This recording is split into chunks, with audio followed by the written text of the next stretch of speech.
right? I love the Gilded Age, talking about Gilded Age politics, Gilded Age society. So we're going to get into that a little bit today. So why do we call it the Gilded Age? There's a buried picture in here. You can see Mark Twain kind of peeking his little head out there. He is the one who is going to name this the Gilded Age. He will say that the golden gleam of the gilded surface hides the cheapness of the metal underneath. Essentially, he is saying that while this time period gives the appearance of success and wealth, if you scratch just beneath the surface, you will reveal cheapness, poverty, corruption. So things on the surface level look really great and nice and gilded in the Gilded Age, golden in the Gilded Age, but just underneath, right, there's something different. So it's a play on the term the Golden Age, meaning it's made of gold. If something is gilded, it's just covered in gold. It's not actually gold, right? He's meaning for us to think about what's underneath, and that what's underneath is corruption and poverty. In terms of the political characteristics of this time period, our country is deeply divided along party lines. Very rarely did people who were loyal to one party vote for someone from another party. Again, maybe we can draw some parallels to our own modern political divisiveness, but it honestly didn't even matter what the other party might say or do. There's very little crossover. The executive and legislative branches are also often divided. And so there was usually a stalemate. There was very little successful governing that was going on. And I tend to be somebody who actually personally likes divided government. I know that might sound silly, but I like to think ideally that if you have a divided government, it forces compromise, but sometimes it just forces deadlock, and that's certainly the case here. The political parties don't have a lot of differences between them, except really notably for the issue of immigration. Republicans supported immigration restrictions, and they also supported temperance, which is a movement to ban the sale of alcohol. And Democrats often attracted immigrant voters. They tended to be the party of the immigrant. So again, if more immigrants were becoming Democrats, then it was within Republicans' best interest to block immigration. The presidents that we're talking about here, Hayes, Garfield, of course, Garfield will be assassinated pretty quickly. Then Arthur, Cleveland, Harrison, Cleveland again, our only president to do that, two non-consecutive terms. They are oftentimes called the forgotten presidents because of the gridlock. Not a whole lot is accomplished legislatively. And really what's of interest in this time period is the ways that society and politics are changing, and those presidents are not always the driving force of those changes. So if the government isn't really doing anything, who is? Well, political parties and political machines. They are stepping in to fill that void. They are extremely powerful, in particular the political machines, and have a lot of corruption associated with them. The presidents will deal with issues of patronage, that's that spoils system. They'll deal with tariffs, and they will come into play when dealing with the monetary system. And we're going to get to all of those issues. So, stalwarts and half-breeds. So Rutherford B. Hayes, we know, becomes president with the Compromise of 1877, the election of 1876, and Hayes will be president from 1877 through 1881. He is a Republican, but during his tenure, Republicans will divide into two subgroups, stalwarts and half-breeds. That sounds really horrible. It's because it is, right? It's stalwarts named the half-breeds, but the name stuck. So if you are a Republican in 1779, for example, then you were either a stalwart or a half-breed. Stalwarts favored the continued use of traditional political machine politics. In particular, a senator from New York named Roscoe Conkling. He is a known Republican stalwart, and he becomes an important member of the political machine in New York also. These political machines help to round up votes, help to gain support for Republicans, and it also meant that there was a lot of political favorites being played or favoritism happening. This has the potential, it was believed, to lead to a lot of corruption. A lot of, if I donate money to your campaign, I should expect a job in your administration, that kind of thing. Half-breeds were against the traditional machine politics. They wanted to see political reform. Hayes himself tended to be more on the sides of a half-breed, wanted to create a civil service system. This would mean that you would come in, that you would sit for a test, and the results of that exam would determine what level job you were best suited for within the government. So government jobs would go out to people who had a background in those positions and also who passed a civil service test. But there's very little support for this half-breed idea. The next president, James A. Garfield, he is elected, president, 1881. He will be president from March to September. The swearing-in times are just a little different, so don't get hung up on the months. He is a half-breed. He is assassinated by a man named Charles Guiteau, who had been a political supporter, who expected a job after Garfield came into office. Garfield is not playing ball with that, and so he kills him. He shoots him, and his words as he is killing the president are, "I am a stalwart, and Arthur is my president now." So who is Arthur? Well, Arthur was Garfield's vice president. In order to unite the Republican Party, when Garfield was nominated, he was a half-breed, and so they put a stalwart on the ticket. So Arthur is a stalwart, okay? So I know this is getting complicated. So Garfield is a half-breed who supported civil service reform. Arthur, his vice president, is a stalwart who supports machine politics. However, after Garfield is killed, he changes course. He surprises lots of people by deciding to support civil service reform. And a lot of this is because, of course, of the assassination of James Garfield. Once he supports civil service reform, then pretty quickly in 1883, Congress passes something important that we'll need to know. They passed the Pendleton Act, in which some, not all, but some federal positions would be filled by a competitive written series of exams as opposed to just patronage, which just means you supported me, now you have a job. This is a political cartoon from this time period. Remember, Andrew Jackson was famous for supposedly saying, although it probably wasn't a quote directly from him, saying, "To the victor belong the spoils." And so here he is. The pig he's riding on is eating, you can't see it, it's blurry, but I tried to type out what he's doing. He's eating plunder, and he's walking on fraud, bribery, and spoils. And that's Andrew Jackson again. Of course, this is not from the time of Andrew Jackson. This is from now, or now as in Garfield Arthur. And this is Roscoe Conkling, a supporter of machine party politics, playing chess with presidential candidates. James Blaine is somebody that we're going to talk about in just a second, but you can see Grant and Tilden, all people who had been candidates.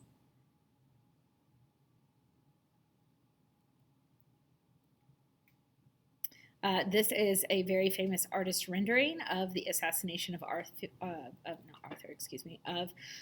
James A. Garfield. You can see him there in the front, sort of grabbing his back like something's wrong. And then Charles Guiteau is arrested immediately behind him. Okay, so we've got Rutherford B. Hayes, James A. Garfield, Chester Arthur, then comes Grover Cleveland. Now, Grover Cleveland is a Democrat, so he's not a stalwart or a half-breed. He's something completely different. He's a Democrat. He is opposed to traditional party politics, and he is opposed to Tammany Hall. And Tammany Hall is, of course, a very well-known political machine. He runs against stalwart Republican, a man named James Blaine. He is supported by many, that says Democrats, and that is a typo. That should say Republicans. And Republicans who supported Grover Cleveland were called mugwumps. Another great name, right? So I'm going to change it while we're talking. Oh, go away. I'm sorry. That's kind of an important typo.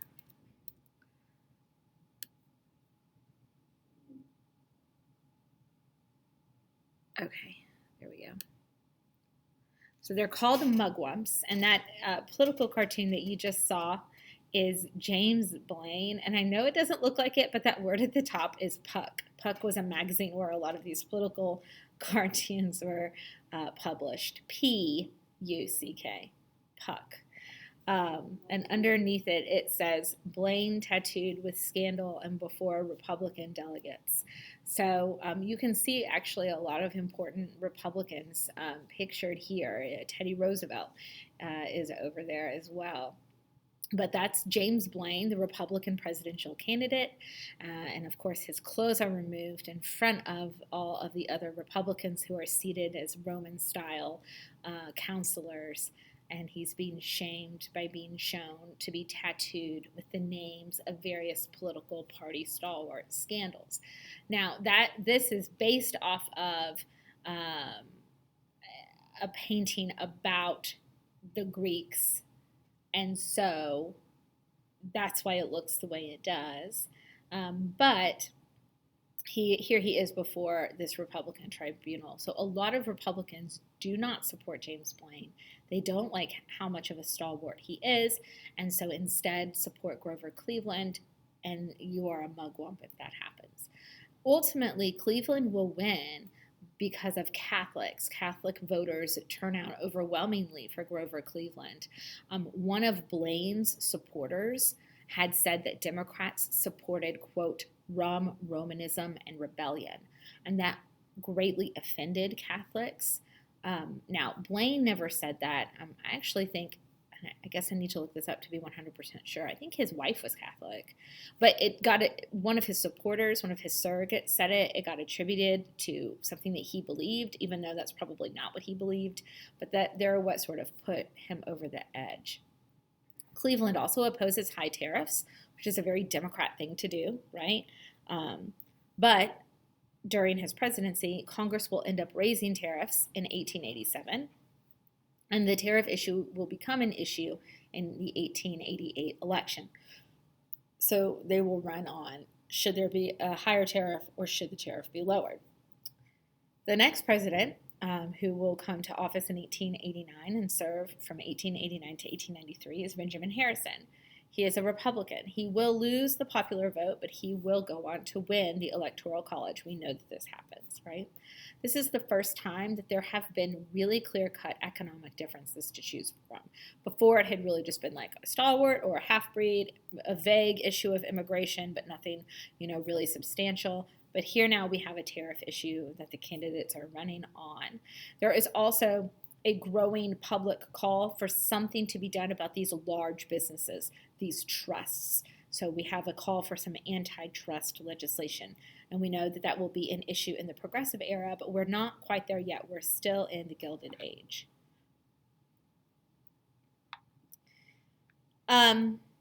The government response to the growing power of large corporations is going to be the Sherman Antitrust Act. It will be passed in July of 1890. It is the first measure passed by Congress that will prohibit trusts. And you might be asking, what power does Congress have to limit large businesses? Well, they're going to end up using this constitutional power that Congress has to regulate commerce. Over the years, the courts will weaken the Sherman Antitrust Act. It's very inconsistently enforced, and it's often used most successfully against unions. They consider to be sometimes unions as trusts. And so It doesn't do much against big businesses, but it really signals that their time is coming. This is a great political cartoon from the time.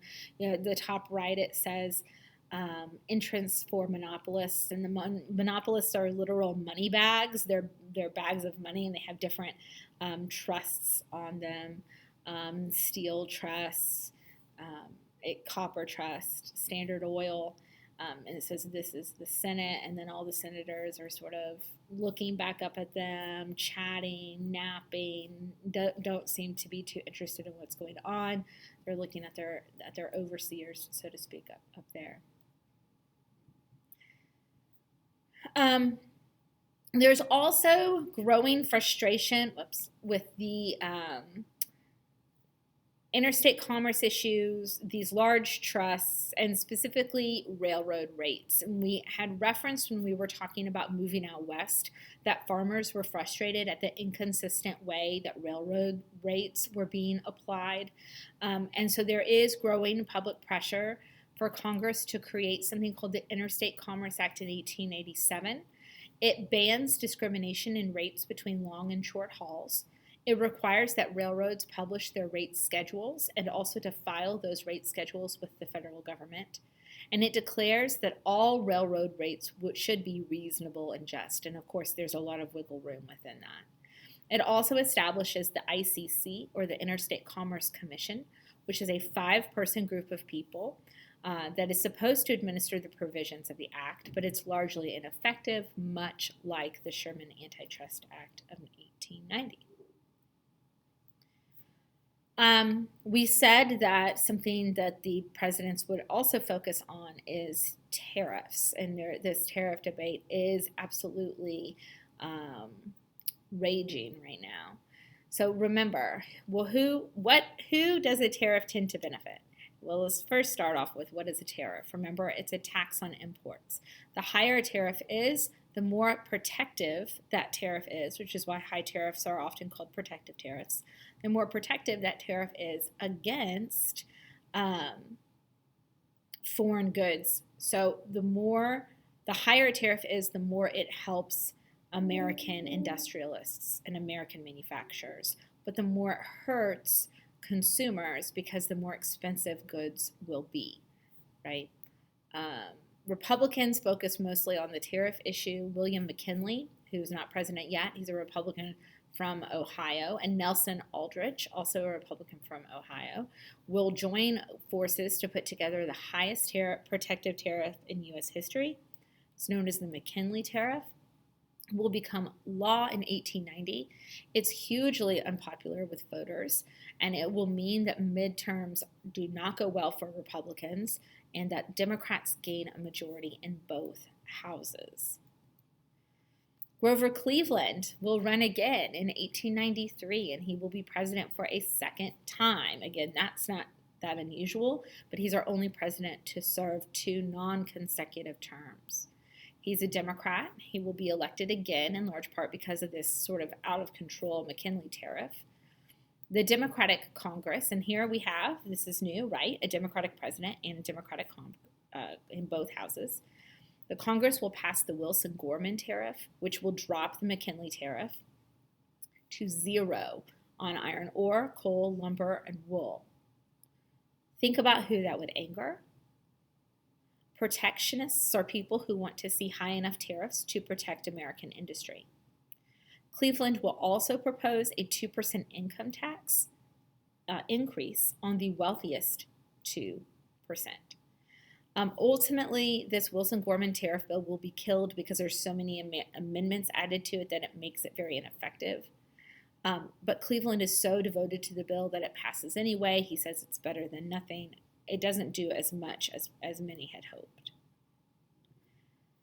Which is going to bring us to the Grange and the Granger movement and farmer alliances. And I'm going to break this up into 2 different parts, so I'm going to pause it for now, and then we will rejoin this conversation soon.